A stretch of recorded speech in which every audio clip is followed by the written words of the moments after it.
তুমি শুধু একটা কথা মনে রাখবা, যেই মেয়েটা 16-17 বছর পর্যন্ত মা বাবার আদরে বড় হয়েছে, বাড়ির মধ্যে মা কাজ করতে দেন নাই, যেই মেয়েটা কোনোদিন চুলার কাছে যান নাই, চুলার কালি হাতে লাগে নাই, রাতে বিছানাও লাগে নাই, মা বিছায়া দিছে, সেই বিছানায় গিয়া শুইছে,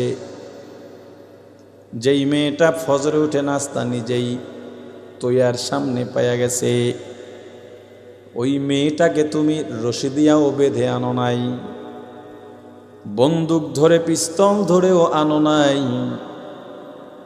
মামলা করেও আনো নাই, শুধুমাত্র কালেমার অদৃশ্য বন্ধন, কালেমার বন্ধন হয়ে গেছে, এখন তোমার সঙ্গে নামতেছে, পিছে পিছে যাইতেছে, মা কাঁদে, বাবা কাঁদে, মেয়েটাও কাঁদে, তুমি একটা অপরিচিত মানুষ, কেন বোঝো না?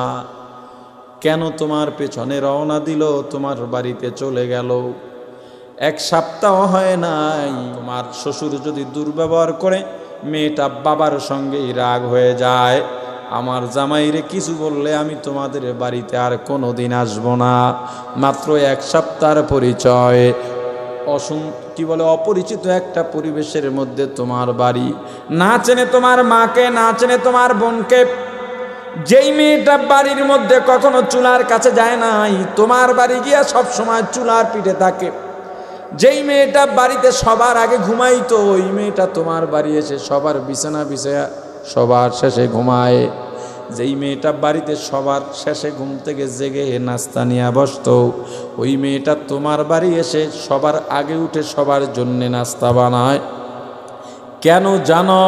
শুধুমাত্র তোমার বাড়ির অপরিচিত মানুষগুলোর মন রক্ষা করতে, আপন করবার জন্যে। তোমার মা তোমার বউয়ের বিরুদ্ধে নালিশ দেয়, দেবেই দেবে, কিচ্ছু করার নাই, এইটা বউ শাশুড়ির সবচেয়ে বড় সফলতা। যদি ঝগড়া না থাকে তাহলে হাউরির সফলতাও নাই, বউর সফলতা নাই, এটা হলো তাদের অবস্থা। তোমার মা নালিশ দিছে, মাকে সান্ত্বনা দাও, বউয়ের পক্ষে বলে মাকে কষ্ট দিবা না, একমত। যদি দেখো না বউয়ের অন্যায় নাই, রাতে গিয়া বউকে বুঝাও, দেখো আমার মা আমার জন্যে কত কষ্ট করছেন, আমার মা আমার জন্যে কত কষ্ট করছেন, আমার খাবার ছিল না, মা না খাইয়া আমারে খাবার দিয়া দিছেন, এই যে আমি এত পরিপাটি, আমার মা আমাকে পরিপাটি বানাইছেন, আমার মা যদি আল্লাহ না করুন অন্যায় করে ফেলেন, আমার মাকে আমি কিছুই বলতে পারবো না, কারণ আল্লাহ নিষেধ করেছে। মা যদি অমুসলিমও হয়, বাবা যদি অমুসলিমও হয়, তবুও কিছু বলা যাবে না, বুঝানো যাবে। বউ যদি মায়ের বিরুদ্ধে তোমার কাছে নালিশ দেয়, বউকে তখন শাসন করে দাও, আমার মা অন্যায় করলেও বুঝে নিবা, মার দুনিয়ায় কতদিন আছেন, তুমিও তোমার মা ছেড়ে চলে আসছো, তোমার মায়ের থেকে বেশি অন্যায় করলেও তোমার গায়ে লাগে না, কারণ তোমার মা শাশুড়ি দেখে তুমি সইতে পারো না, দেখে আমার কাছে নালিশ দাও, আমার কাছে আমার মায়ের বিরুদ্ধে নালিশ দিলে আমার কলিজাটা ব্যথা হয়ে যায়, বুঝাও। বউ ঘরে রান্না বাড়া করে, তুমি মাঝে মাঝে যাও, স্ত্রীর রান্না বাড়ায় সহযোগিতা করা আমার রাসূলের সুন্নত। আমার রাসূল আম্মা জানদের কাজের মধ্যে সহযোগিতা করতেন, সময় পেলে বাসায় যাও, তরকারিটা কেটে দাও, বউ কিন্তু কাটতে দেবে না যদি বংশীয় মেয়ে হয়, কথা কয় না। মাঝে মাঝে মাথায় বিলি কেটে দাও, তেল দিয়ে দাও, জ্বর এলে মাথায় পানি দিয়া দাও, এটি তো আপনারা করেন নিয়মিত, তাই না? আর বোর্ড থেকে খালি বয়ানে এলেই হুজুর একটু স্বামীর হক নিয়ে বয়ান করেন, বউর হক নিয়ে বয়ান করতে কম না কামিয়া, কথা কয় না। স্ত্রীর হক নাই, কি আছে? তুমি জ্বর, তোমার মাথা টেপা লাগে, পাও টেপা লাগে, আঙুল টেপা লাগে, কত কি। তোমার বউর জ্বর, মহিলাদের এমন হয়ে থাকে, ভাত রান্ধো, খিদা লাগছে, এটা করবে না। তোমার বউর জ্বর এসেছে, মাথায় একটু পানি দিয়া দাও, হাত বুলায় দাও, অর্ধেক সুস্থ হয়ে যাবে। মহিলারা, মেয়েরা, স্ত্রীরা শুধু আদর প্রিয়, ভালো ব্যবহার প্রিয়, ওরা ব্যবহার একটু ভালো করলেই গলে যায়, মহিলাদের অন্তর নরম। ওরে মুসলমান ইমানদার, মাঝে মাঝে একটা ফুল নিয়ে যাও, স্ত্রীর হাতে দাও, রাসূলের সুন্নত। যদি সময় পাও, পর্দা থাকে, বউয়ের সঙ্গে দৌড়ের প্রতিযোগিতা দাও, নিজেও যেত, মাঝে মাঝে বউরেও জিতে দাও, আমার রাসূলের। জান্নাতি স্ত্রীরা এমনই হবে। এই জান্নাত চান কি চান না? জোরে। জান্নাত যদি পাইতে চাই, আল্লাহ দুইটা শর্ত, দুইটা গুণের কথা বলেছেন। কয়টা? এক নাম্বার গুণ, আম্মা মান খাফা মাকামা রাব্বি, আল্লাহর উপস্থিতিকে ভয় করে গুনাহ থেকে ফিরে থাকা। এক নম্বরে কিয়ামতের ময়দানে আল্লাহর কাঠগড়ায় দাঁড়াইয়া, আল্লাহর উপস্থিতি, আল্লাহর সামনে দাঁড়াইয়া কিভাবে জীবনের হিসাব মিলাবো, এই ভয় গুনাহ না করা। আর একটা, আল্লাহর উপস্থিতি দুনিয়ার সব জায়গায় আল্লাহ আছেন না নাই? আওয়াজ দিয়া বলেন। মুসলমান ইমানদার, আলহামদুলিল্লাহ, আল্লাহর উপস্থিতির ভয়, আল্লাহ সব জায়গায় আছেন না নাই? আল্লাহ পয়গম্বরকে ডেকে বলেন, পয়গম্বর আপনি দুনিয়ার মানুষকে আমার অবস্থান সম্পর্কে জানায় দেন। ফাইন্নী করিব, আমি আল্লাহ অতি নিকটে।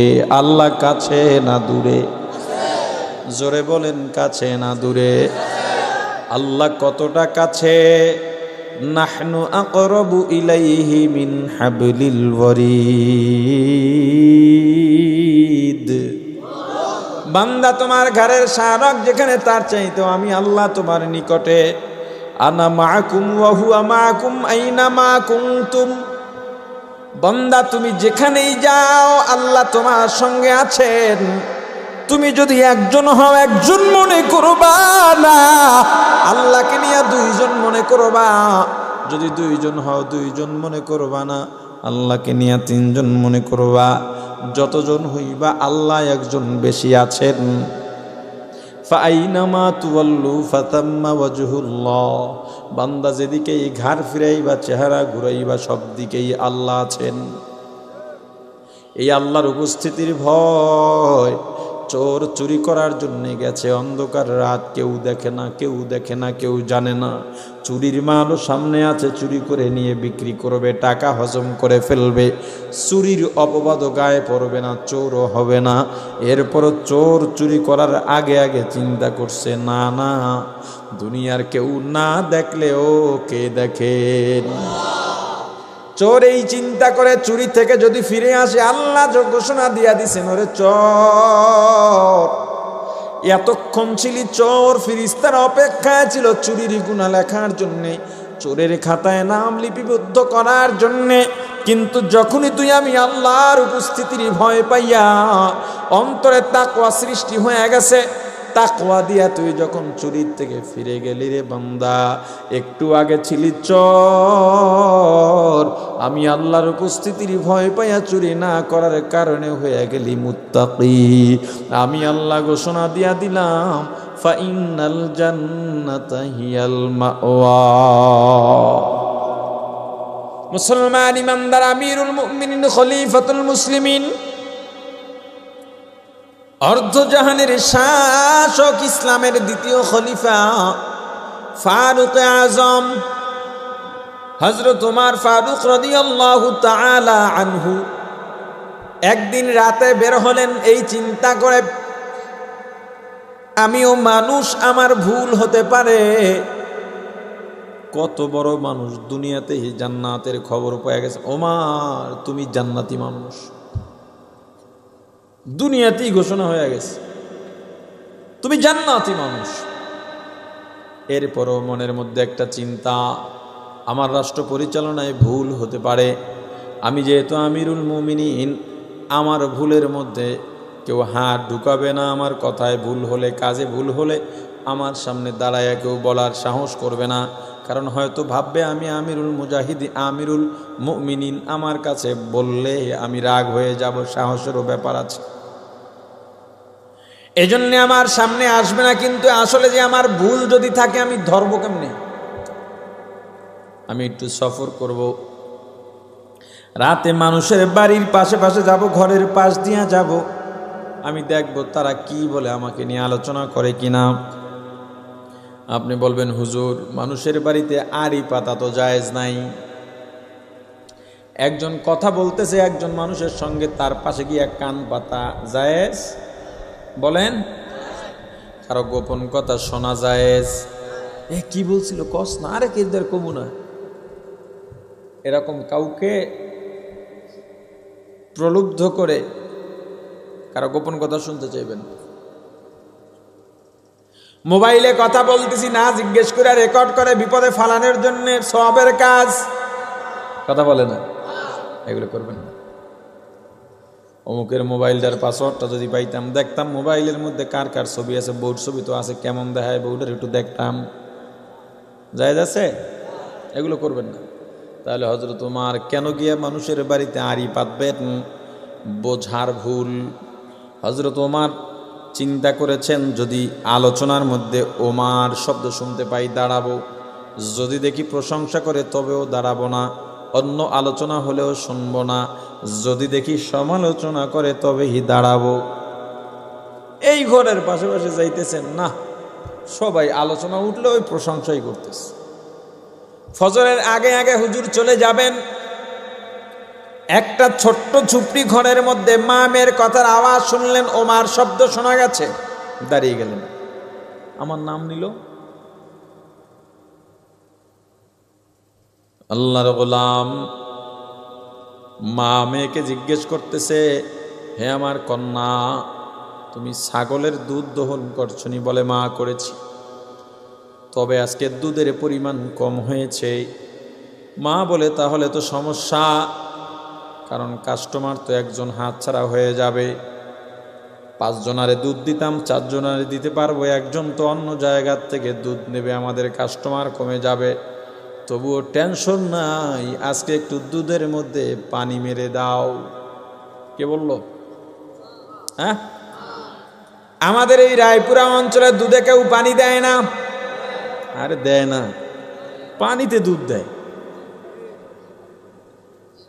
হ্যাঁ, পানি কসম দিয়ে মিথ্যা কথা বলে মানুষ, আফসোস।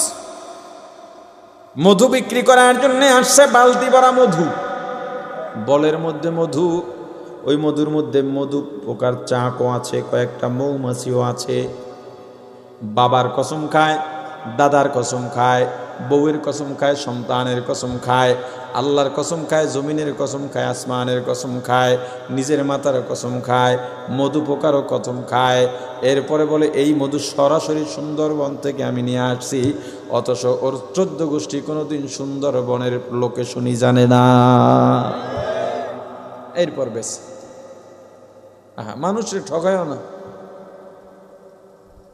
ছেঁড়া টাকার নোট 500, 1000 টাকার ছেঁড়া নোট। হাজি সাহেব নামাজ পড়ে সালাম ফিরাইয়া পকেটে হাত দিয়া টাকা একটা নোট উড়াইয়া চিন্তা করতেছে। পাশেতে আর একজন জিজ্ঞেস করে, হাজি সাহেব কি হয়েছে? কয় টাকাটা ছেঁড়া, কেমনে চালাবো? কয় টেনশন নাই। কয় বেশি টাকার মধ্যে ঢুকায় চালাই দেবেন। হ্যাঁ, আবার কেমন বুঝবো? পাশের ডায় ছেঁড়া টাকার নোট, নকল নোট। এই যে জেলা পরিষদ নির্বাচন হইল, এক প্রার্থী মানুষের টাকা দিছে, নকল টাকা, ভোট কিনছে তার নকল টাকা দিয়ে, বুদ্ধি আছে বেটার। আর একজনের টাকা দিয়া টাকা আবার ফেরত চাইছে, হইতে পারে না, এজন্যে। হায় রে দুনিয়া। প্রথমে জান্নাত কি? জান্নাত একটা শান্তির বালাখানা। কেমন শান্তি? সারা পৃথিবীর সব সুখ শান্তি যদি এক জায়গায় করা হয়, জান্নাতের যারা শান্তির সমান হবে না। এটার নাম কি? জোরে বলতে হবে। পৃথিবীর সব থেকে ছোট জান্নাত যিনি পাবেন, ওই জান্নাতের আয়তন হবে পৃথিবীর 10টার সমান। 10টা পৃথিবী এক জায়গায় করলে নিশ্চয়ই আপনাদের রায়পুরার থেকে ছোট হবে না। হ্যাঁ, বলে না? 10টা পৃথিবী, এ দুনিয়াদার, দখলবাজ, জবর দখলওয়ালা, কতটুক জায়গা লাগবে তোমার বলো? যেই জায়গায় কিছু দখলবাজ আছে, যেই জায়গার মধ্যে একটু ঝামেলা আছে, একটু কেসকাবারি আছে, বাস ওখানে কিছু টাকা দিয়ে দখল করে ফেলায়। কি করবা তুমি এই জায়গা জমি দিয়ে? একটা রাস্তা দরকার, 10 ফিট রাস্তা দরকার। এই গ্রামবাসী এখান থেকে গাড়ি নিয়ে ঢুকতে পারবে, নিজেদেরই সুবিধা। নিজের রাস্তা বড় হলে নিজের জমির দামও বেড়ে যাবে, এটা বোঝে না, এক জায়গা জায়গা ছাড়তে রাজি না। অথচ দুনিয়ায় মানুষ চলাচলের জন্য তুমি যদি 1 হাত জায়গা ছেড়ে দাও, আল্লাহ জান্নাতে আসমান পরিমাণ জায়গা ছেড়ে দেবেন তোমার জন্য। কতটুকু লাগবে তোমার? এখন মরে যাবো, এই কাদের জন্য এগুলো করি? নিজে তো নিয়ে যেতে পারবো না, পারবো? জোরে বলেন। এই যাদের জন্য এত কিছু করি, মা বাবা, ভাই বোন, স্ত্রী, সন্তান। ভাই বোন মা বাবা তো না, এই সম্পদ মারা গেলে পায় কে? ছেলে মেয়েই পায়, বউ পায় অল্প, আটানি রাকানি পায়, বউ পায় অল্প, বাকিটা ছেলে মেয়ে পায়। ছেলে না থাকলে তখন ভাইয়ের ছেলেরা, কিন্তু ছেলে মেয়েই তো বেশি পায়, কথা বলে না। আচ্ছা বলেন তো, মা বাবার সঙ্গে আপনার আমার পরিচয় কতদিনের? আমার বয়স যতদিন। আমার স্ত্রীর সঙ্গে আমার পরিচয় কতদিনের? বিয়ে যতদিন। আমার সন্তানের সঙ্গে আমার পরিচয় কতদিনের? সন্তানের বয়স যতদিন। এই গড়ে ধরেন এদের সাথে আমাদের পরিচয় সব মিলাইয়া সর্বোচ্চ 50 বছর, আরো বাড়াইয়া ধরেন 100 বছর। এই 100 বছর পরিচয়ে মাথার ঘাম পায়ে ফেলে, গায়ের রক্ত পানি করে, না খেয়ে না ঘুমিয়ে, খাওয়ার স্টেশন নাই, রোদে পুড়তে পুড়তে সুন্দর চেহারাটা কালো হয়ে যায়। একবারও চিন্তা করি নাই এখন মৃত্যু হবে। এই যে সম্পর্ক ছিন্ন হয়ে গেল, এই যে গেল, সারা জীবনে আর সম্পর্কের জোড়া লাগবে না, একবারও কেউ ভাবে না। हकीकत से तो दुनिया बेखबर है, दुनिया की नुमाइश पर नजर है। नमी गोयम के आज दुनिया जुदा बाश, बहर कारे के बाशी बा खुदा बाश। चिस्ते दुनिया अज खुदा गाफिल बुदन, नय कमाशो नुकरहो फर्जिंदजान। दुनिया में हो दुनिया का तलबगार नहीं हो, दुनिया में हो दुनिया का तलबगार नहीं हो। बाजार से गुजर हो खरीददार नहीं हो, बाजार से गुजर हो खरीददार नहीं हो। जागाजी लगाने के दुनिया नहीं है, जागाजी लगाने के दुनिया नहीं है। ये इबरत की जाहे तमाशा नहीं है, ये इबरत की जाहे तमाशा नहीं है। मुसलमान ईमानदार, दुनियाटा एकेबारे संक्षेप। এই দুনিয়ার জীবনে মা বাবা, ভাই বোন, স্ত্রী, সন্তানের সঙ্গে পরিচয় মাত্র গড়ে 100 বছরের ধরে নেন। 100 বছরের পরিচয়ের জন্য জীবনটা শেষ করে দিলাম। খাওয়া ঠিকভাবে খাইলাম না, ঘুমাইলাম না, কত মানুষের সঙ্গে তর্ক করলাম, মামলায় গেলাম, মারামারিতে গেলাম, হামলায় গেলাম। অথচ যখন মৃত্যু হবে, এই যে সম্পর্ক ছিন্ন হয়ে যাবে, সারা জীবনে আর সম্পর্কের জোড়া লাগবে না। তুমি কি একবারও ভাবো না তোমার দাদা মারা গেছেন, কয়দিন তোমার দাদার কথা তুমি স্মরণ করো, তোমার বাবাও মারা গেলেন। তোমার বাবার মৃত্যুর বয়স আজকে 10 বছর, 20 বছর, 5 বছর, এমনকি 1 বছরও যদি হয়, মারা যাওয়ার পর কয়েকদিন মনে রাখছো, এখন আর বাবার কথা মনে নাই, দুনিয়ায় মশগুল হয়ে গেছে। কি করবা দুনিয়ার এত সম্পদ দিয়া? হ্যাঁ, দুনিয়া কামাই করো, যদি দুনিয়ার মানুষের উপকার করার ইচ্ছা থাকে, দুনিয়া কামাই করো, যদি দ্বীনের উপকার করার ইচ্ছা থাকে, নিজে শুধু অট্টালিকা করবা, নিজে বড়লোক সাজার জন্য সম্পদ কামাই করো না। কোন পথে আয় করলা, কোন পথে ব্যয় করলা, এই জবাব না দিয়া কিন্তু আল্লাহর কাঠগড়ার থেকে নড়তে পারবা না। সম্পর্কটা চলে গেল, আর কোনোদিন তোমার আমার সঙ্গে সম্পর্কের জোড়া লাগবে না। কিয়ামতের ময়দান মানুষগুলো একটা নেকের জন্য ছোটাছুটি করবে, সন্তান মা বাবাকে খুঁজে বেড়াবে, মা বাবা সন্তানকে খুঁজে বেড়াবে একটা নেকের জন্যে। বলে কিয়ামতের ময়দানে কেউ কাউকে চিনবে না, কথাটা ঠিক নয়। বরং কিয়ামতের ময়দানে সবাই সবাইকে চিনবে, কিন্তু পরিচয় দেবে না। ইয়াউমা ইয়াফিরুল মারউ মিন আখিহি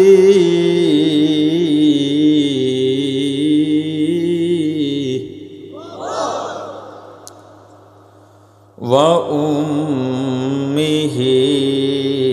ওয়া আবিহি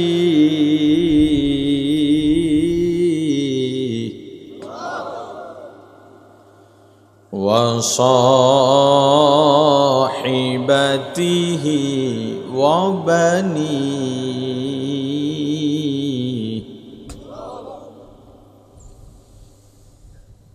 ইয়াউমা ইয়াফিরুল মারউ মিন আখিহি ওয়া উম্মিহি ওয়া আবিহি ওয়া সাহিবাতিহি ওয়া বানিহি।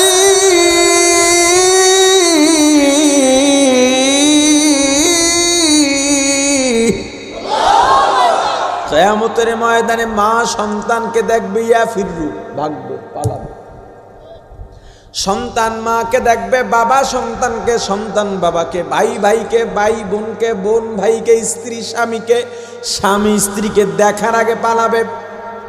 যদি ঘটনাক্রমে সন্তান আর মায়ের দেখা হয়ে যায়, সন্তান অনুনয় বিনয় করে বলবে, মা একটু দাঁড়াও, এই একটা নেকের অভাবে আমি জাহান্নামে যাইতেছি রে মা।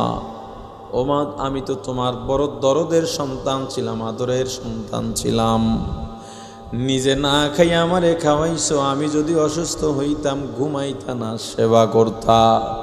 আমি যদি বিদেশে গিয়া থাকতাম রে মা, ঈদের সময় সবাই আনন্দ করত, তুমি লুকাইয়া লুকাইয়া চোখের পানি ছেড়ে কাঁদতা। আমি তোমার সে আদরের ধর, মাগো একটা নেকের অভাবে আমি জাহান্নামে যাইতেছি। মা জবাব দিয়া বলবে, কিসের সন্তান, তোকে আমি চিনি না।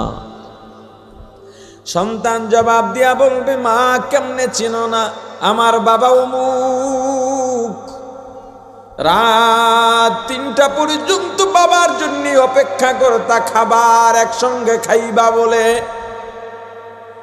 বাবার সম্পদ নাই, নানা বাড়ির সম্পদের অভাব ছিল না, তবুও বাবার অভাবে সংসারে পড়ে থাকছিল রে মাগো।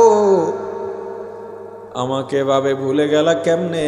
মা জবাব দিয়া বলবে, কিসের স্বামী, কিসের সন্তান, আমার তো বিয়াই হয় না। কার জন্য এত জবর দখল করো, কার জন্য এত সম্পদ গড়ো? উৎসাহ দেওয়ার জন্য বলি, আল্লাহ যদি তৌফিক দান করেন, হ্যাঁ সন্তানের জন্য মায়া, চিন্তা করি মরলে হারে ওরা কেমনে থাকবে। আল্লাহর চিন্তা আমার মাথায় ঢুকাইছি, ওরে বাটপার, ওরা কেমনে চলবে, এই ফয়সালা কার? তো সেটা নিয়ে তোমার টেনশন কেন? আমি মরলে তারা কেমনে চলবে, তুমি এত টেনশন করো কেন? সে টেনশন তো আল্লাহর, সে সিদ্ধান্ত আল্লাহর, সে ব্যবস্থাপনা আল্লাহর কাছে আছে। আরে মরলে তোমার কি অবস্থা হবে সেটা নিয়ে টেনশন করো।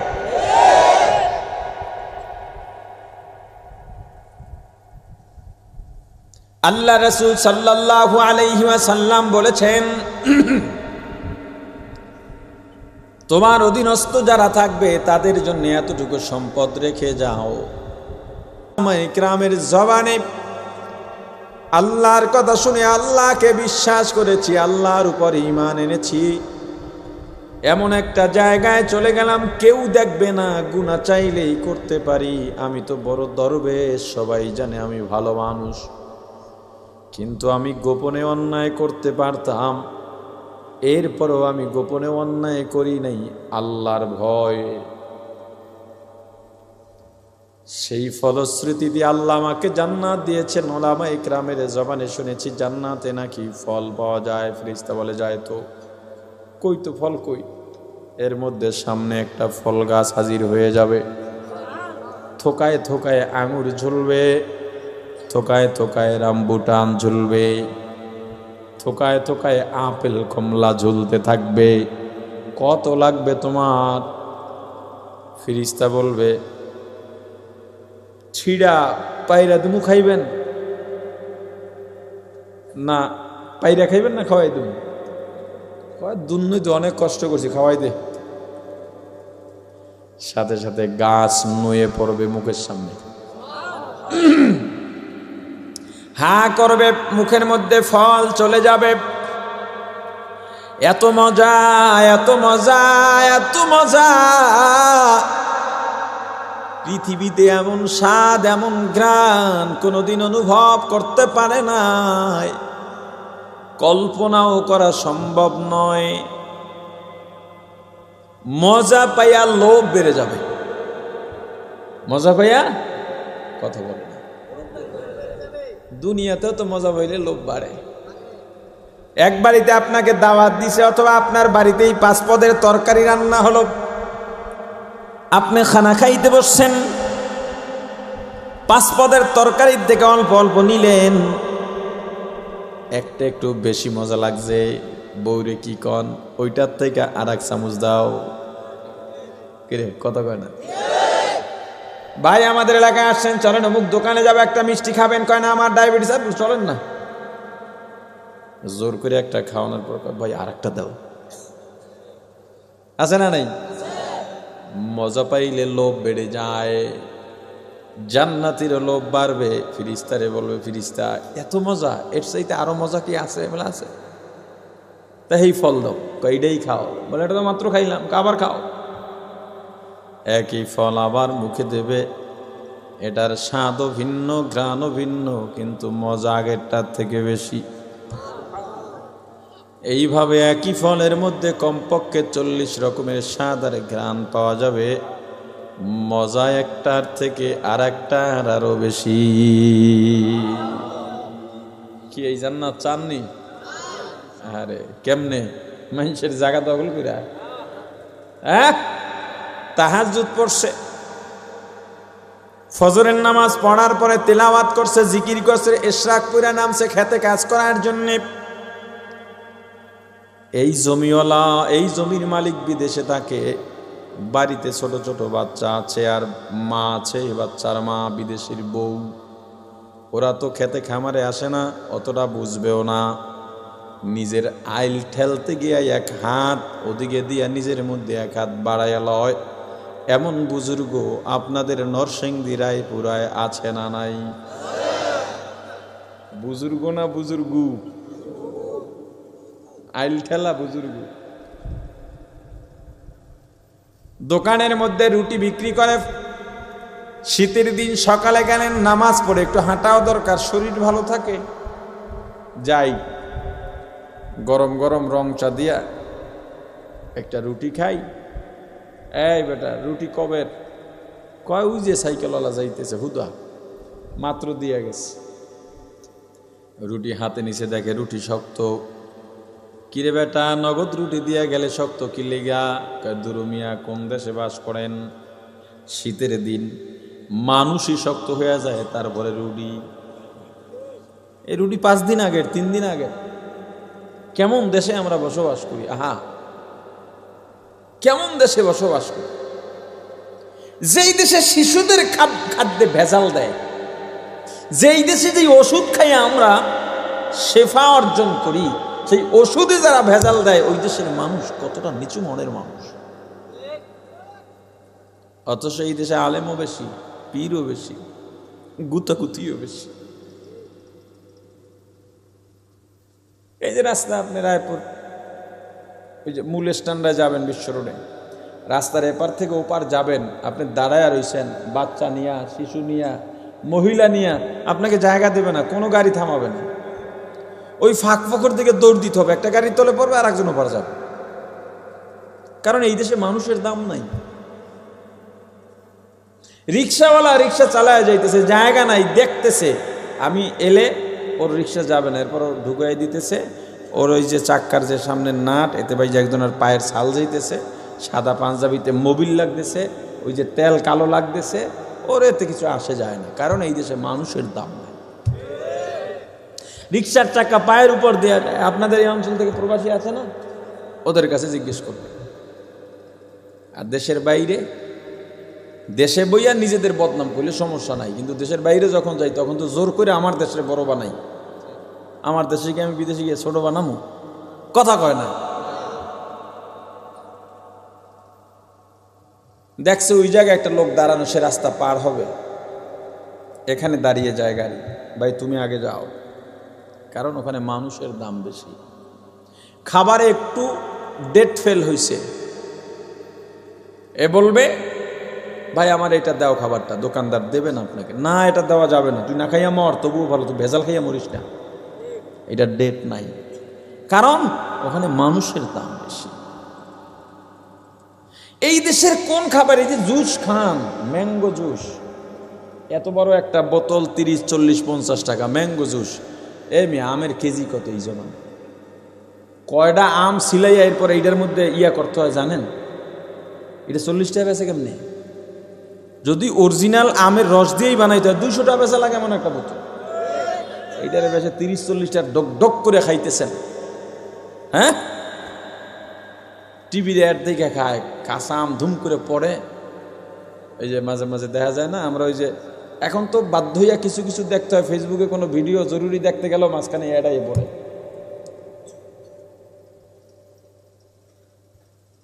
ভেজাল খাবার বর্জন করেন, ওরা এমনি ঘরে উঠে যাবে। কাদিয়ানীদের পণ্য বর্জন করেন, ওরা এমনি ঘরে উঠে যাবে।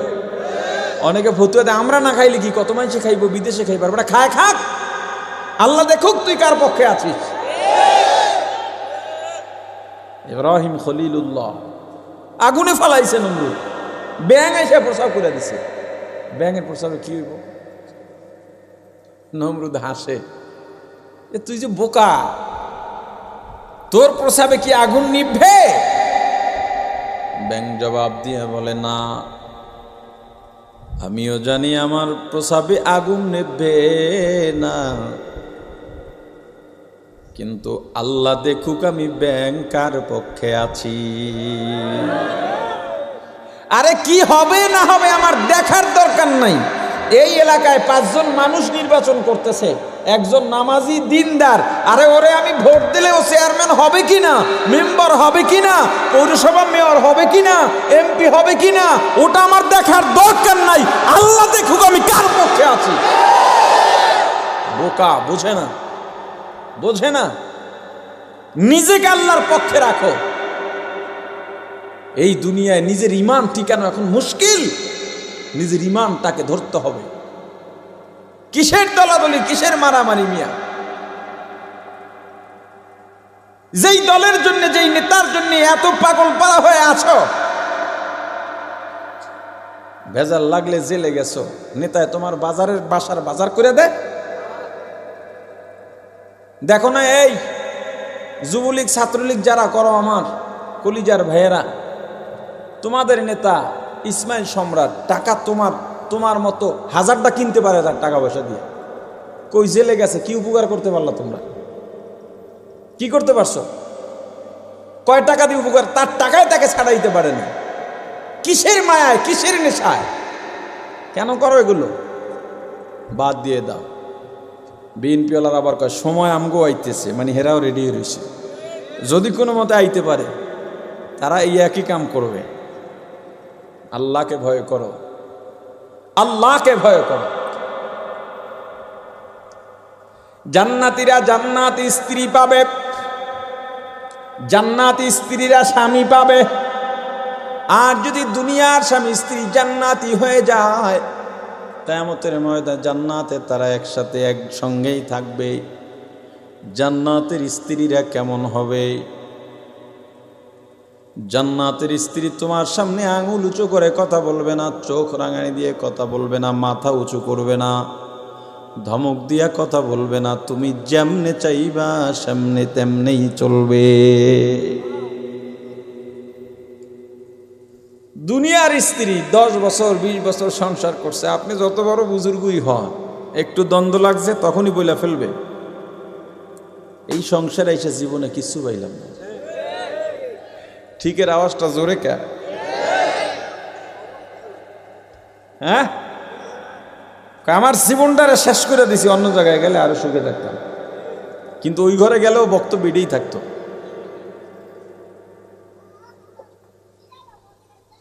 পর্দা আলের মা বোনেরা, তোমার স্বামী সারা দিন বাইরে কাজ করে, রোদে পুড়ে কাজ করে, কত পরিশ্রম করে বাসায় যায়। স্বামীরা বাইরে কাজ করে ঘরে যায় একটু শান্তির জন্য। কিছু কিছু ঘর আছে এত কষ্ট কইরা ঘরে যায়, ঘরে গিয়া মনে হয় আর একটা জাহান্নামে ঢুকছে। না রে মানা, তুমি তোমার স্বামীর জন্য আরামদায়ক শান্তিদায়ক হয়ে যাও। আজকে একটা নিউজে দেখলাম, স্বামী স্ত্রীকে কোপাইয়া মায়ের গান গাইতেছে আনন্দে। এই খুন করার সাপোর্ট করার কোনো সুযোগই নাই, কোনোভাবে কোনো পন্থায় সুযোগ নাই। কিন্তু আমি এইটা ভাবছি, এই স্বামী কতটা যন্ত্রণায় স্ত্রীকে মাইরা ফেলাইছে। শরীয়ত যদি মানত, দিন যদি মানত, সহজ সমাধান ছিল। বনিবনা হয় না, আপোষে বসে সামাজিকভাবে মীমাংসা করে ছাড়াছাড়ি করে ফেলো। খুন খারাপি করা যাবে? যাবে। কিন্তু তোমার স্ত্রী তোমার সঙ্গে যেই আচরণ করে, এখানে তোমার কোনো দোষ নাই। এখন চুপ, গায়ে পড়ছে তো কন দেন, স্বীকারোক্তি দেন। কয় না সবাই? বিয়ে না করে কেউ কইছি নি? মহিলাদেরকে আল্লাহ বাঁকা হাড্ডি দিয়ে বানাইছে। কি দিয়া? এইটা শূন্য তো আবার মহিলারা কেন না বেশি আবার মাথায় উঠে আল্লাহ জানে। এই বাঁকা হাড্ডিকে সোজা করতে গেলে তো ভেঙে যাবে, এটাকে বাঁকা রেখেই আপনার সমাধান করতে হবে। তুমি শুধু একটা কথা মনে রাখবা, যেই মেয়েটা 16-17 বছর পর্যন্ত মা বাবার আদরে বড় হয়েছে, বাড়ির মধ্যে মা কাজ করতে দেন নাই, যেই মেয়েটা কোনোদিন চুলার কাছে যান নাই, চুলার কালি হাতে লাগে নাই, রাতে বিছানা লাগে নাই, মা বিছায়া দিছে, সেই বিছানায় গিয়া শুইছে, যেই মেয়েটা ফজরে উঠে নাস্তা নিজেই তৈয়ার সামনে পাইয়া গেছে, ওই মেয়েটাকে তুমি রশি দিয়াও বেঁধে আনো নাই, বন্দুক ধরে পিস্তল ধরেও আনো নাই, মামলা করেও আনো নাই, শুধুমাত্র কালেমার অদৃশ্য বন্ধন। কালেমার বন্ধন হয়ে গেছে, এখন তোমার সঙ্গে নামতেছে, পিছে পিছে যাইতেছে। মা কাঁদে, বাবা কাঁদে, মেয়েটাও কাঁদে। তুমি একটা অপরিচিত মানুষ, কেন বোঝো না? কেন তোমার পেছনে রওনা দিল, তোমার বাড়িতে চলে গেল, 1 সপ্তাহ হয় নাই। তোমার বাবা যদি একটু দুর্ব্যবহার করে, মেয়েটার রাগ, তোমার শ্বশুর যদি দুর্ব্যবহার করে, মেয়েটা বাবার সঙ্গেই রাগ হয়ে যায়। আমার জামাইরে কিছু বললে আমি তোমাদের বাড়িতে আর কোনোদিন আসবো না। মাত্র 1 সপ্তাহের পরিচয়, কি বলে অপরিচিত একটা পরিবেশের মধ্যে তোমার বাড়ি, না চেনে তোমার মাকে, না চেনে তোমার বোনকে। যেই মেয়েটা বাড়ির মধ্যে কখনো চুলার কাছে যায় নাই, তোমার বাড়ি গিয়া সব সময় চুলার পিঠে থাকে, যেই মেয়েটা বাড়িতে সবার আগে ঘুমাইতো ওই মেয়েটা তোমার বাড়ি এসে সবার বিছানা বিছায়া সবার শেষে ঘুমায়। যেই মেয়েটা বাড়িতে সবার শেষে ঘুম থেকে জেগে নাস্তা নিয়ে বসতো ওই মেয়েটা তোমার বাড়ি এসে সবার আগে উঠে সবার জন্যে নাস্তা বানায়। কেন জানো? শুধুমাত্র তোমার বাড়ির অপরিচিত মানুষগুলোর মন রক্ষা করতে, আপন করবার জন্যে। তোমার মা তোমার বউয়ের বিরুদ্ধে নালিশ দেয়, দেবেই দেবে, কিচ্ছু করার নাই। এইটা বউ শাশুড়ির সবচেয়ে বড় সফলতা। যদি ঝগড়া না থাকে তাহলে হাউরির সফলতাও নাই, বউর সফলতা নাই। এটা হলো তাদের অবস্থা। তোমার মা নালিশ দিছে, মাকে সান্ত্বনা দাও বউয়ের পক্ষে বলে, মাকে কষ্ট দিবা না। একমত? যদি দেখো না বউয়ের অন্যায় নাই, রাতে গিয়া বউকে বুঝাও, দেখো আমার মা আমার জন্য কত কষ্ট করছেন, আমার মা আমার জন্য কত কষ্ট করছেন, আমার খাবার ছিল না, মা না খাইয়া আমারে খাবার দিয়া দিছেন। এই যে আমি এত পরিপাটি, আমার মা আমাকে পরিপাটি বানাইছেন। আমার মা যদি আল্লাহ না করুন অন্যায় করে ফেলেন, আমার মাকে আমি কিছুই বলতে পারবো না, কারণ আল্লাহ নিষেধ করেছে। মা যদি অমুসলিমও হয়, বাবা যদি অমুসলিমও হয়, তবুও কিছু বলা যাবে না, বুঝানো যাবে। বউ যদি মায়ের বিরুদ্ধে তোমার কাছে নালিশ দেয়, বউকে তখন শাসন করে দাও। আমার মা অন্যায় করলেও বুঝে নিবা, মার দুনিয়ায় কতদিন আছেন, তুমিও তোমার মা ছেড়ে চলে আসছো। তোমার মায়ের থেকে বেশি অন্যায় করলেও তোমার গায়ে লাগে না, কারণ তোমার মা শাশুড়ি দেখে তুমি সইতে পারো না, দেখে আমার কাছে নালিশ দাও। আমার কাছে আমার মায়ের বিরুদ্ধে নালিশ দিলে আমার কলিজাটা ব্যথা হয়ে যায়। বুঝাও। বউ ঘরে রান্না বাড়া করে, তুমি মাঝে মাঝে যাও, স্ত্রীর রান্না বাড়ায় সহযোগিতা করা আমার রাসূলের সুন্নত। আমার রাসূল আম্মা জানদের কাজের মধ্যে সহযোগিতা করতেন। সময় পেলে বাসায় যাও, তরকারিটা কেটে দাও। বউ কিন্তু কাটতে দেবে না যদি বংশীয় মেয়ে হয়। কথা কয় না? মাঝে মাঝে মাথায় বিলি কেটে দাও, তেল দিয়ে দাও, জ্বর এলে মাথায় পানি দিয়া দাও। এটি তো আপনারা করেন নিয়মিত, তাই না? আর বোর্ড থেকে খালি বয়ানে এলেই হুজুর একটু স্বামীর হক নিয়ে বয়ান করেন, বউর হক নিয়ে বয়ান করতে কম না কামিয়া। কথা কয় না? স্ত্রীর হক নাই? কি আছে? তুমি জ্বর, তোমার মাথা টেপা লাগে, পাও টেপা লাগে, আঙুল টেপা লাগে, কত কি। তোমার বউর জ্বর, মহিলাদের এমন হয়ে থাকে, ভাত রান্ধো, খিদে লাগছে, এটা করবে না। তোমার বউর জ্বর এসেছে, মাথায় একটু পানি দিয়া দাও, হাত বুলায় দাও, অর্ধেক সুস্থ হয়ে যাবে। মহিলারা, মেয়েরা, স্ত্রীরা শুধু আদর প্রিয়, ভালো ব্যবহার প্রিয়। ওরা ব্যবহার একটু ভালো করলেই গলে যায়, মহিলাদের অন্তর নরম। ওরে মুসলমান ইমানদার, মাঝে মাঝে একটা ফুল নিয়ে যাও, স্ত্রীর হাতে দাও, রাসূলের সুন্নত। যদি সময় পাও, পর্দা থাকে, বউয়ের সঙ্গে দৌড়ের প্রতিযোগিতা দাও, নিজেও যেত, মাঝে মাঝে বউরেও জিতে দাও, আমার রাসূলের। জান্নাতি স্ত্রীরা এমনই হবে। এই জান্নাত চান কি চান না? জোরে। জান্নাত যদি পাইতে চাই, আল্লাহ দুইটা শর্ত, দুইটা গুণের কথা বলেছেন। কয়টা? এক নাম্বার গুণ, আম্মা মান খাফা মাকামা রাব্বি, আল্লাহর উপস্থিতিকে ভয় করে গুনাহ থেকে ফিরে থাকা। এক নম্বরে কিয়ামতের ময়দানে আল্লাহর কাঠগড়ায় দাঁড়াইয়া, আল্লাহর উপস্থিতি, আল্লাহর সামনে দাঁড়াইয়া কিভাবে জীবনের হিসাব মিলাবো, এই ভয় গুনাহ না করা। আর একটা, আল্লাহর উপস্থিতি, দুনিয়ার সব জায়গায় আল্লাহ আছেন না নাই? আওয়াজ দিয়া বলেন। মুসলমান ইমানদার, আলহামদুলিল্লাহ, আল্লাহর উপস্থিতির ভয়, আল্লাহ সব জায়গায় আছেন না নাই? আল্লাহ পয়গম্বরকে ডেকে বলেন, পয়গম্বর আপনি দুনিয়ার মানুষকে আমার অবস্থা সম্পর্কে জানায়া দেন। ফাইন্নী করিব, আমি আল্লাহ অতি নিকটে। আল্লাহ কাছে না দূরে? জোরে বলেন, কাছে না দূরে? আল্লাহ কতটা কাছে? নাহনু আকরাবু ইলাইহি মিন হাবলিল ওয়ারিদ। বান্দা, তোমার ঘরের শারক যেখানে, তার চাইতেও আমি আল্লাহ তোমার নিকটে। আনা মাআকুম ওয়া হুয়া মাআকুম আইনামা কুনতুম। বান্দা, তুমি যেখানেই যাও আল্লাহ তোমার সঙ্গে আছেন। তুমি যদি একজন হও একজন মনে করবা না, আল্লাহকে নিয়ে দুইজন মনে করবা। যদি দুইজন হও দুইজন মনে করবা না, আল্লাহকে নিয়ে তিনজন মনে করবা। যতজন হইবা আল্লাহ একজন বেশি আছেন। ফাআইনামা তুওয়াল্লু ফাতাম্মা ওয়াজহুল্লাহ।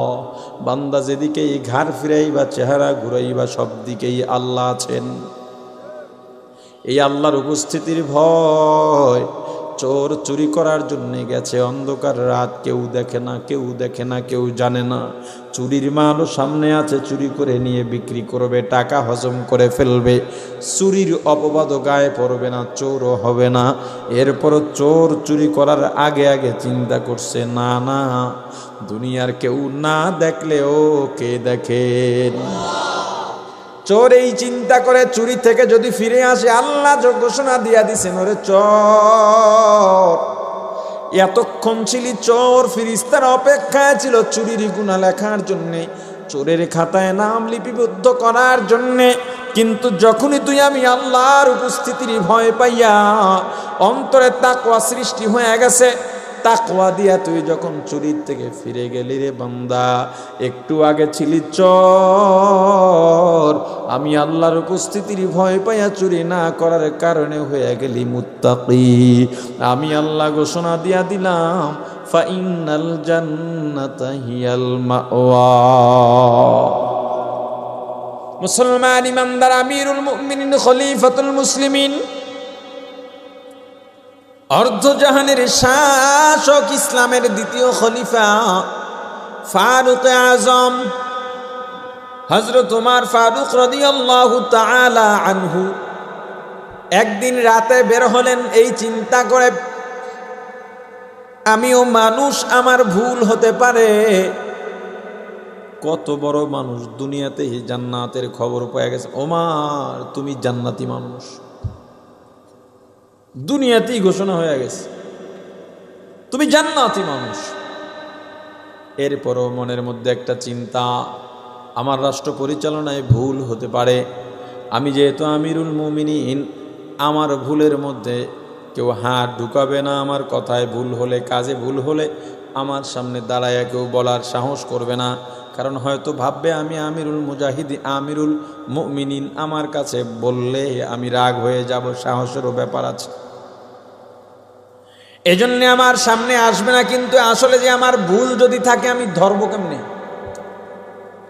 আমি একটু সফর করব, রাতে মানুষের বাড়ির পাশে পাশে যাব, ঘরের পাশ দিয়া যাব, আমি দেখব তারা কি বলে, আমাকে নিয়ে আলোচনা করে কিনা। আপনি বলবেন, হুজুর, মানুষের বাড়িতে আড়ি পাতা তো জায়েজ নাই। একজন কথা বলতেছে একজন মানুষের সঙ্গে, তার পাশে গিয়ে কান পাতা জায়েজ? বলেন। কারো গোপন কথা শোনা জায়েজ? কি বলছিল কস না, আরে কেদের কমু না। এরকম কাউকে প্রলুব্ধ করে কারো গোপন কথা শুনতে চাইবেন? মোবাইলে কথা বলতেছি না জিজ্ঞেস করে রেকর্ড করে বিপদে ফালানোর জন্য সওয়াবের কাজ, কথা বলে না, এগুলো করবেন না। অমুকের মোবাইলটার পাসওয়ার্ডটা যদি পাইতাম, দেখতাম মোবাইলের মধ্যে কার কার ছবি আছে, বউর ছবি তো আছে, কেমন দেখায় বউটার একটু দেখতাম, জায়েজ আছে? এগুলো করবেন না। তাহলে হযরত ওমর কেন গিয়ে মানুষের বাড়িতে আড়ি পাতবেন? বোঝার ভুল। হযরত ওমর চিন্তা করেছেন, যদি আলোচনার মধ্যে ওমর শব্দ শুনতে পাই দাঁড়াবো, যদি দেখি প্রশংসা করে তবেও দাঁড়াবো না, অন্য আলোচনা হলেও শুনবো না, যদি দেখি সমালোচনা করে তবেই দাঁড়াবো। এই ঘরের পাশে পাশে যাইতেছেন না, সবাই আলোচনা উঠলে ওই প্রশংসাই করতেছে। ফজরের আগে আগে হুজুর চলে যাবেন। একটা ছোট্ট ঝুপড়ি ঘরের মধ্যে মা মেয়ের কথার আওয়াজ শুনলেন, ওমার শব্দ শোনা গেছে, দাঁড়িয়ে গেলেন। আমার নাম নিল, আল্লাহর গোলাম। মা মেয়েকে জিজ্ঞেস করতেছে, হে আমার কন্যা, তুমি ছাগলের দুধ দহন করছনি? বলে, মা করেছি। তবে আজকে দুধের পরিমাণ কম হয়েছে। মা বলে, তাহলে তো সমস্যা, কারণ কাস্টমার তো একজন হাতছাড়া হয়ে যাবে। 5 জনারে দুধ দিতাম, 4 জনারে দিতে পারবো, একজন তো অন্য জায়গার থেকে দুধ নেবে, আমাদের কাস্টমার কমে যাবে। তবুও টেনশন নাই, আজকে একটু দুধের মধ্যে পানি মেরে দাও। কে বলল? হ্যাঁ, আমাদের এই রায়পুরা অঞ্চলে দুধে কেউ পানি দেয় না। আরে দেয় না, পানিতে দুধ দেয়। হ্যাঁ, পানি, কসম দিয়ে মিথ্যা কথা বলে মানুষ। আফসোস, মধু বিক্রি করার জন্য আসছে বালতি ভরা মধু, বলের মধ্যে মধু, ওই মধুর মধ্যে মধু পোকার চাকও আছে, কয়েকটা মৌমাছিও আছে। বাবার কসম খায়, দাদার কসম খায়, বউয়ের কসম খায়, সন্তানের কসম খায়, আল্লাহর কসম খায়, জমিনের কসম খায়, আসমানের কসম খায়, নিজের মাতার কসম খায়, মধু পোকারও কসম খায়। এরপরে বলে, এই মধু সরাসরি সুন্দরবন থেকে আমি নিয়ে আসছি, অথচ ওর 14 গোষ্ঠী কোনোদিন সুন্দরবনের লোকেশনই জানে না। এরপর বেশ মানুষের ঠকায়ও না। ছেঁড়া টাকার নোট, 500, 1000 টাকার ছেঁড়া নোট। হাজি সাহেব নামাজ পড়া সালাম ফিরাইয়া পকেটে হাত দিয়া টাকা একটা নোট উড়াইয়া চিন্তা করতেছে। পাশেতে আর একজন জিজ্ঞেস করে, হাজি সাহেব কি হয়েছে? কয়, টাকাটা ছেঁড়া, কেমনে চালাবো? কয়, টেনশন নাই। ক্যা? কয়, বেশি টাকার মধ্যে ঢুকায় চালাই দেবেন। হ্যাঁ, আবার কেমন বুঝবো? পাশের ডায় ছেঁড়া টাকার নোট, নকল নোট। এই যে জেলা পরিষদ নির্বাচন হইল, এক প্রার্থী মানুষের টাকা দিছে, নকল টাকা, ভোট কিনছে, তার নকল টাকা দিয়ে বুদ্ধি আছে বেটার। আর একজনের টাকা দিয়া টাকা আবার ফেরত চাইছে, হইতে পারে না, এজন্যে। হায় রে দুনিয়া, হায় রে দুনিয়া। টাকা দিছে ভোটের জন্যে, হয় নাই, টাকা ফেরত দাও। মুসলমান ইমানদার, এভাবে টাকা ফেরত নেওয়াই উচিত। কেন টাকা দিয়ে ভোট দেন? বোঝেন নাই তো ভোটের দাম? প্রধানমন্ত্রীর ভোটের যেই দাম, আপনার ভোটেরও একই দাম। আপনি 1500 টাকা বেচছিলেন।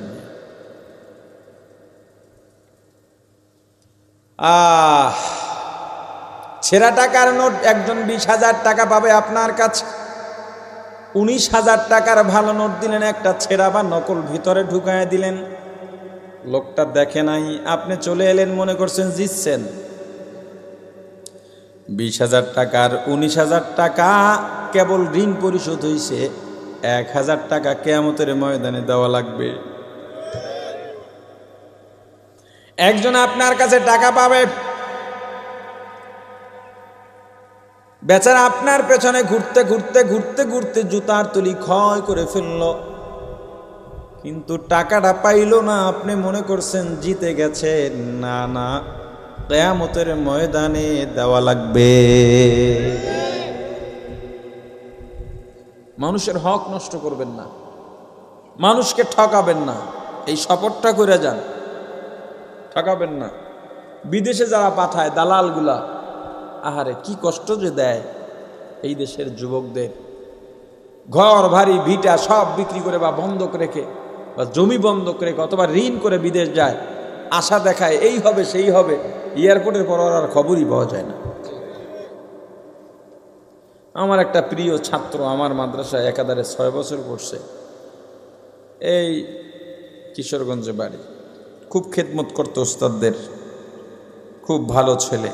ওর বাপের মাথায় একটা রোগ উঠছে, ছেলেরে বিদেশ পাঠাবে। এত নিষেধ করলাম, এই 2-2.5 বছর হয়ে গেছে, এখনো ফোন দিয়ে মাঝে মাঝে কাঁদে। আঁকামাটাই এখনো হয় নাই, এখন অবৈধ আছে, কিছুই করতে পারে না, এখন চলে আসবে। পুলিশের কাছে ধরা দেবে, পুলিশে পাঠায়, অথচ নিচে ওরা আপন চাচায়। এ হলো আমাদের সমাজের অবস্থা। কাউকে ঠকাবেন না, যাই হোক। রিক্সাওয়ালার ভাড়া 5 টাকা নিয়ে মারামারি করেন, দরকার নাই। আপনি ওর 10 টাকা বেশি দিলে কি হইব, আপনার কোনো ক্ষতি হইব না। কিন্তু আর 10 টাকা বেশি পাইলে আসমান জোড়া খুশি হয়েছে। এদেরকে ঠগাইয়েন না। শাক কিনতে গেছেন বাজারে, বাড়ির বিল্ডিং করছেন, রডের সময় তো দরদাম করেন নাই। 5 টাকা রড পাঠাই দাও ভাই, রড পাঠাই দিছে, ভাউচার দিয়ে টাকাটা দিয়ে দিছে। ইট দাও 5 গাড়ি, ইট দিয়ে দিছে, ভাউচার দিছে, টাকা দিন, 1 টাকাও কম দেন নাই। অগো কোটি কোটি টাকার ব্যবসা, কম দিলেন না। শাকওয়ালারে গিয়া মাছওয়ালারে গিয়া দরদাম করেন, এই বেটা ধমক দিয়া। এরপরে কি করেন, মাছ কত? 20 টাকা। দূর, এই 15 টাকা রাখো, পোষায় নিও, কইলগা বাকি 5 টাকা তোমার বাপে দেবে। ওই 5 টাকা তোমার দিতে হবে। বেচা কিনার মধ্যে ইজাব কবুল আছে, দুজনই যখন সম্মত হবে, হ্যাঁ ঠিক আছে দেবা, হ্যাঁ দেব, তো টাকা দাও, নাও, রাগ পর্যন্ত না। এগুলো করবেন না, মানুষকে ঠকাবেন না, মানুষের হক মানুষকে বুঝায়া দেবেন। আমিরুল মুমিনিন খলিফাতুল মুসলিমিন হযরত উমর রাদিয়াল্লাহু তাআলা আনহুমার মেয়ের আলোচনা শুনতেছেন ঘরের পাশে দাঁড়াইয়া। মা যখন বললেন আজকে দুধের মধ্যে একটু পানি দিয়া দাও, মেয়ে বলে মা ওমর তো পানি দিতে নিষেধ করেছেন। মা বলে ওমর তো দেখে না। মেয়েটা ডাক দিয়া বলে মা গো, ওমর যদিও না দেখেন, ওমরের আল্লাহ তো দেখে।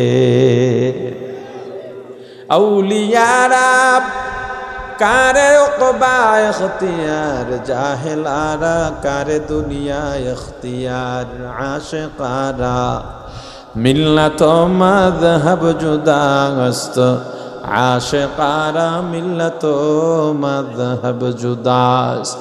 মুসলমান ইমানদার হযরত উমর আর দেরি করেন নাই, চলে গেলেন। ফজরের নামাজের পরে ব্যক্তিগত আমল সে খবর পাঠাইলেন, অমুক ঝুপড়ির মধ্যে একটা মেয়ে আছে, চেহারা কেমন জানি না, সুরত কেমন জানি না, এই মেয়েটার লম্বা না বেটে তাও জানি না, ফর্সা না কালো তাও জানি না, কত টাকার সম্পদ আছে তাও জানি না, তাড়াতাড়ি প্রস্তাব নিয়ে যাও, আমার ঘরের বউ বানাইতে চাই, আমার ছেলের বউ বানাবো। প্রস্তাব কে পাঠায়? ওমর কে?